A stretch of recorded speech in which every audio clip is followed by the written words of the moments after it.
absolutely unforgivable statement about Ivanka.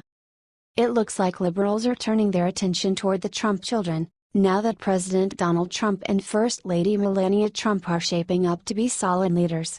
Donald Trump Jr. is partially to blame for his scandals, but the mainstream media is also targeting Ivanka Trump. They're clearly grasping at straws, attacking her simply for maintaining her appearance. Recently, MSNBC's Joan Walsh argued that Ivanka is not a true feminist because she wore girly dresses to the G20 summit in Germany. "I don't mean to sound sexist," Walsh said in the segment.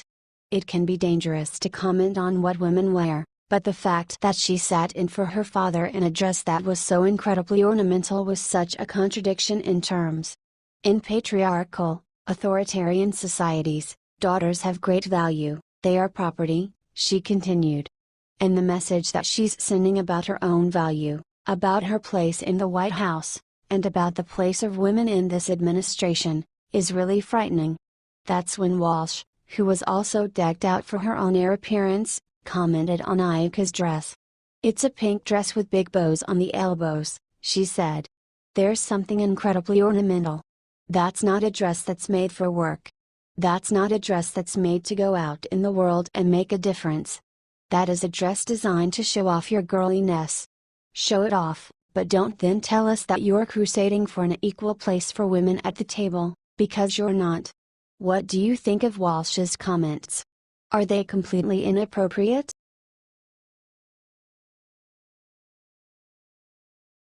Breaking: Obama consumed by Trump Jr. collusion scandal. But lib media is suppressing the truth. This week, the country has been up in arms about the Donald Trump Jr. scandal. While we don't condone his behavior, it's time to call it like it is. At the end of the day, he was simply the oldest Trump son was simply naive. He did not have malicious intent, he just wanted his father to win the election. But the plot continues to thicken as the day goes on. As it turns out, the Russia lawyer Donald Jr. met with isn't just anybody. In fact, he may have ties to Fusion GPS, the firm behind the Trump dossier. Just days after meeting with Trump Jr., Natalia Veselnitskaya showed up at the House of Representatives hearing on U.S. policy toward Putin's Russia. She was actually an invited guest of the Obama administration and was photographed behind Obama's former U.S. ambassador to Russia, Michael McFaul. A deeper dive into Veselnitskaya's Facebook page reveals that she actually appears to be pretty anti-Trump. Though she does, admittedly, criticize Trump protesters as well. What do you think of all of this?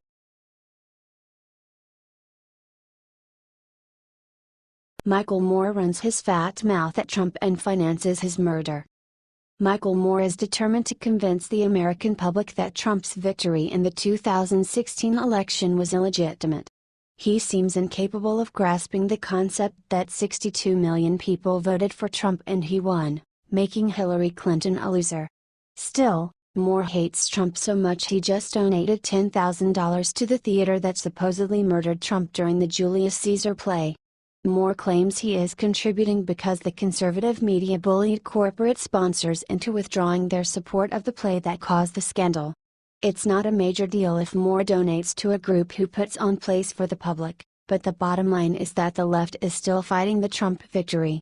The liberal sob story is getting old pretty quick and protests are getting more violent. And still, nothing is changing.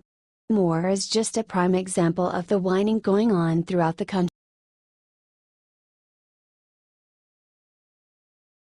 Hillary Rodham's corrupt empire finally comes crashing down. It's all over for her now. The Clinton Foundation is finally closing its doors after years of corruption, one report notes.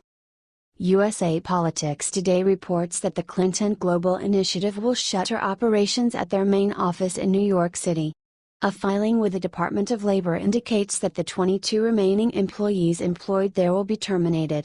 The official reason provided for the layoffs is a discontinuation of the Clinton Global Initiative.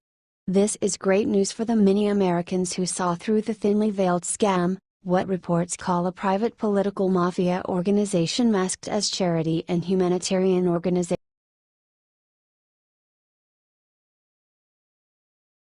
Poll: should Donald Trump ban Sharia law? Vote now.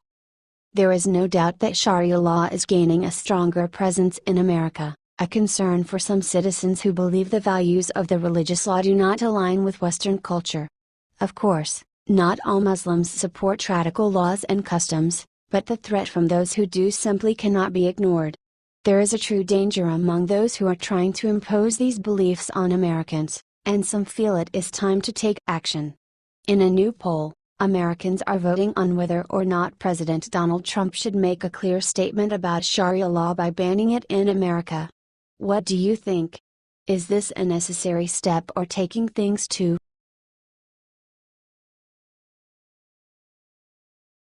Congress finally does it, delivers the most devastating news of Obama's life right to his doorstep. According to reports, Congress has just put former President Barack Obama on notice that he could lose his government pension if continues to party and travel like a celebrity. Ever since he left office, Obama has been seen partying on yachts with Hollywood stars and jet-setting all over the world. He's already raking in millions of dollars in book deals and speaking fees, and it's clear Obama is not willing to give up his lavish lifestyle anytime soon. Why should the people continue to subsidize Obama when he's perfectly capable of supporting his family for generations to come? USA Today reported that Congress is taking another look at a bill that would cancel pension payments to presidents earning $400,000 or more in a fiscal year. That's a measure that Obama himself vetoed when it was introduced. In response to the report that Obama's earnings could trigger congressional action, Jason Chaffetz, House Oversight and Government Reform Chair Jason Chaffetz responded.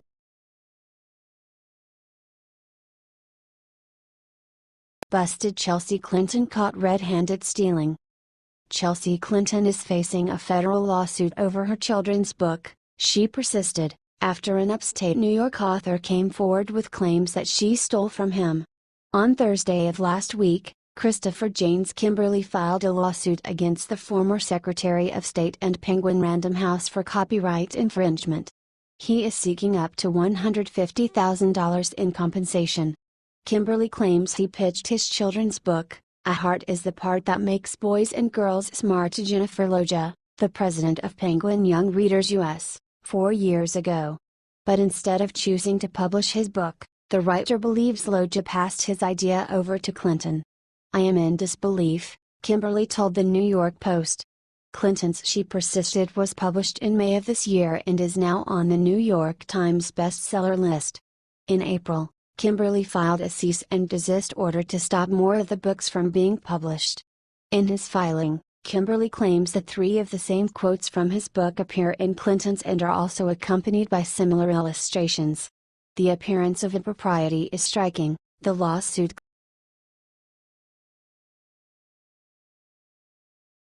Chris Matthews just insulted Trump voters in a way that can never be taken back.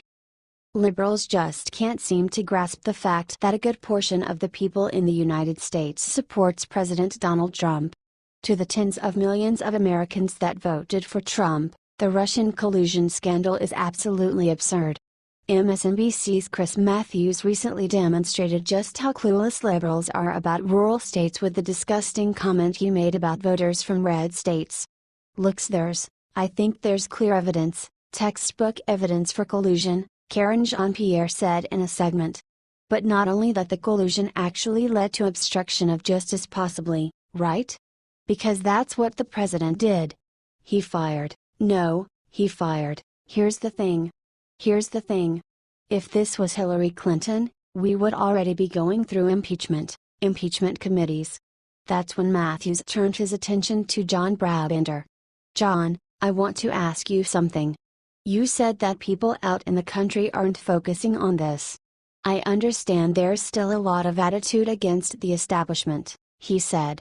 But if this were Chelsea and Hillary involved in this, you don't think that that crowd out there in Ted Cruz country, in Utah, southern South Dakota, and those other countries represented there, in Wyoming, you don't think they'd be going crazy and lighting bonfires at federal buildings? That's not the question. No, Brabender shot back. You'd be livid, Jean-Pierre shot back. Their hair would be on fire. Screaming from the mountaintops. You guys would be screaming from the mountaintops if this was Hillary Clinton. Absolutely.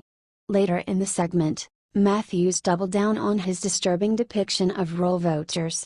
You said that people out in the country aren't focusing on this, Matthews said. I understand there's still a lot of attitude against the establishment.